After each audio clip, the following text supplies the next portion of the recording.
dedicated to the resilient and beautiful souls of Naga City, to the Magayon, embodying grace and ardor, and to the Aragon, epitomizing strength and determination.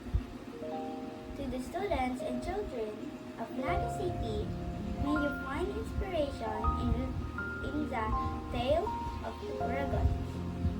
In Magayon, a love story that transcends social barriers and teachers, as the virtues of perseverance, forgiveness, and the boundless power of love.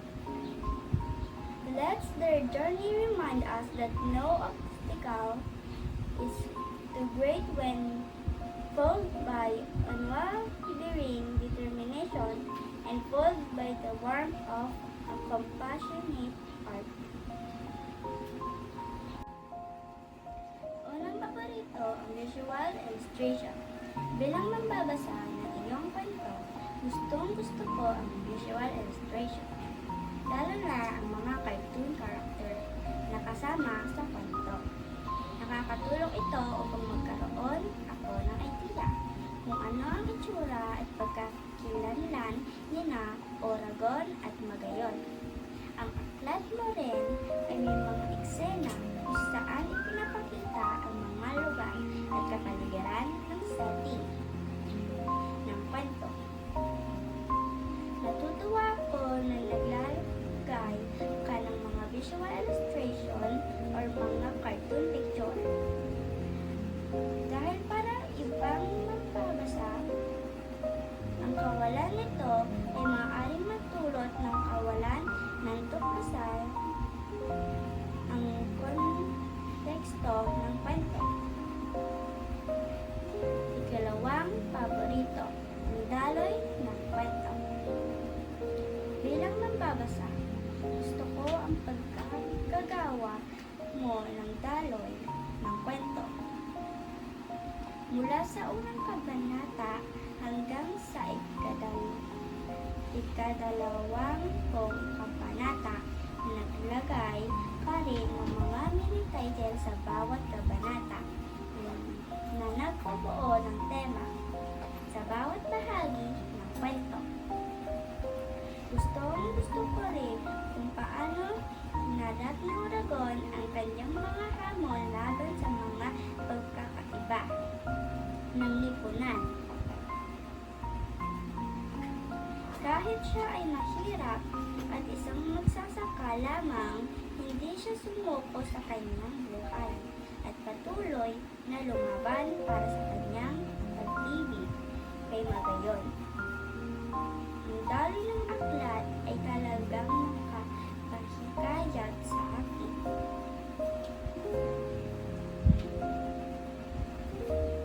Bilang magbabasa ng ipagpatuloy ang pagbabasa ng bawat kabanata.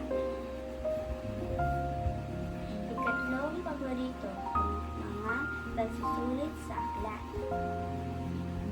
Bilang magbabasa, mahilig ako sa mga hamon pagkatapos magbasa. Ganoon din ang naramdaman ko sa iyong aklat.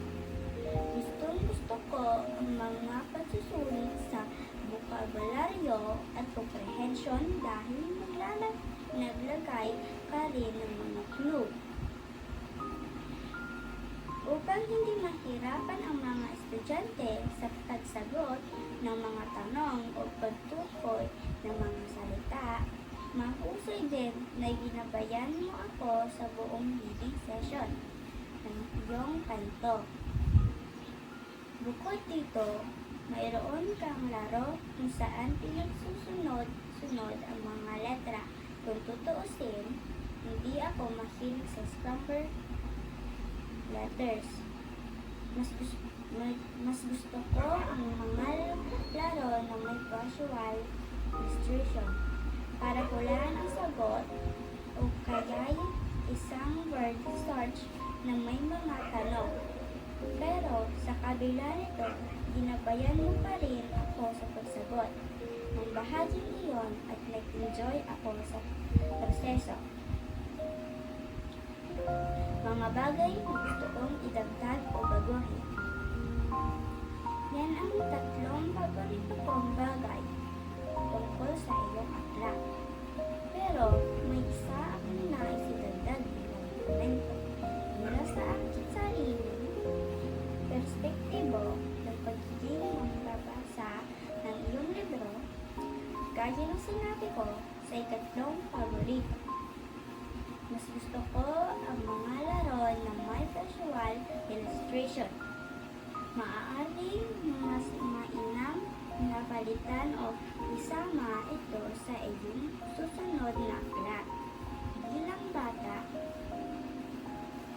mas gusto namin makita o tuklasin ang nakikita namin, kaya sa puro pag-iisip at pagsagot ng walang sapat na pag-unawa sa konteksto.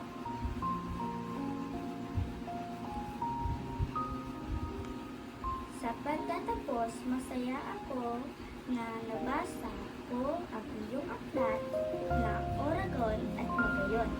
Isang kwento ng pag-ibig, sana'y makatulong ang aking mga komento at mungkahin ang iyong susunod na mga proyekto.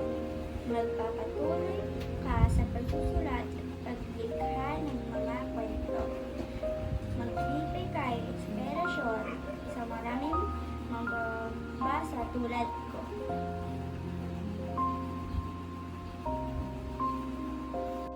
Hello po sa inyong lahat. Ako po ang nanay ni Kendra.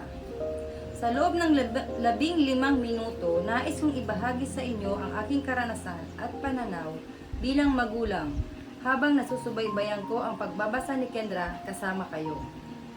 Una sa lahat, nais kong sabihin na napakaganda ng inyong aklat. Gaya ng sinabi ni Kendra, talagang nagustuhan niya ang mga visual na larawan o cartoons sa kwento. Ang galing ng pagkaka-illustrate nito na nagpapayaman sa imahinasyon ng mga bata. Ako mismo, bilang isang taong mahilig sa mga romantikong kwento, ay natuwa rin dahil ang iyong libro ay hindi lamang naglalaman ng isang kwentong pag-ibig, kundi pati na rin ang mga aral na nakakatulong sa paghubog ng ugali ng mga estudyante. Ikinagagalak kong malaman na naibahagi ninyo ito kay Kendra.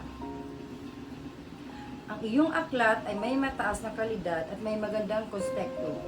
Ang daloy ng kwento ay organisado at may kasama pang worksheet na maaaring gamitin ng mga mambabasa kahit kailan ito gusto. Napakainam ng pagkakagawa at pagpaplano nito. Habang nasusubaybayan ko ang pagbabasa ni Kendra, napansin ko ang iyong kahusayan sa pagiging pasensyoso at may pag-unawa. Ipinakita ninyo ang isang mahalagang katangian na dapat taglayin ng isang guro. Kahit nahihirapan si Kendra sa pagsagot ng mga Scrabble words, nandiyan pa rin kayo upang gabayan at hikayatin siya na kaya niyang tapusin at makompleto ang worksheet na ito. Ito ay isang napakagandang halimbawa ng isang dedikadong guro.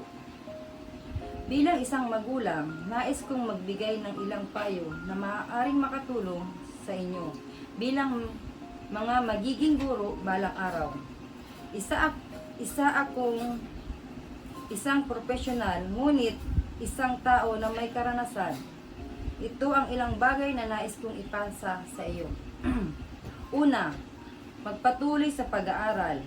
Maraming mga estudyante ang walang kakayahang makapag-aral dahil sa kakulangan sa pera o iba pang mga hadlang. Ipinapayo ko na magpatuloy kayong mag-aral at magsikap para sa inyong mga pangarap. Gaya ni Oragon, kung may determinasyon kayo sa buhay, makakamtan ninyo ang iyong mga pangarap kahit na parang imposible ito. Maging mapagkumbaba at huwag masyadong magpadala sa pressure. Magpatuloy lamang at tanggapin ang mga pagbabago. Pangalawa, magpatuloy na maging mabait at mapagpasensya. Bilang isang guro, napakahalaga na taglayin ninyo ang mga katangiang ito. Nakita ko na ipinakita ninyo ang mga ito sa buong proseso ng pagbabasa kasama si Kendra. Ngunit patuloy pa rin nasanayin ang pagiging mabait at napagpasensya sa inyong mga estudyante gaya ng ipinakita ni Magayon kay Oragon. Ang pagtuturo ay mahirap at puno ng hamon. Ngunit kung isa sa puso at isa sa isip ninyo ang mga ito, maaaring maiwasan ninyo ang mga negatibong epekto. Pangatlo, harapin ang mga hamon gaya ni Oragon sa kwento. Maraming hamon ang dumaan sa kanya, ngunit patuloy siyang lumaban. Ipinapayo ko na isabuhay din ninyo ito, magkaroon ng determinasyon na mag-aral, magtapos at maging guro. Dahil kung may determinasyon kayo sa buhay, tiyak na magtatagumpay kayo. Bilang magulang ni Kendra, nais kong maging katulad ni Oragon si Kendra, na may determinasyong lumaban kapag humarap na siya sa realidad ng mundo. Maraming salamat sa pagbibigay ng pagkakataon sa amin na maranasan ito kasama ninyo. Kami ni Kendra ay masayang-masaya na nakasama namin kayo sa inyong mga layunin sa akademya, gaya ng video search na ito at ang feedback na ito. Masaya kami na makatulong kami sa inyo at nagabayan kayo. Si Kendra rin ay nagpapasalamat sa inyo sa pagbibigay sa kanya ng pagkakataong maranasan ang mga tema ng kwento at kung paano ito nag-uugnay sa totoong buhay. Maraming salamat at good luck. Patuloy na lumaban para sa pangarap. Maraming salamat po.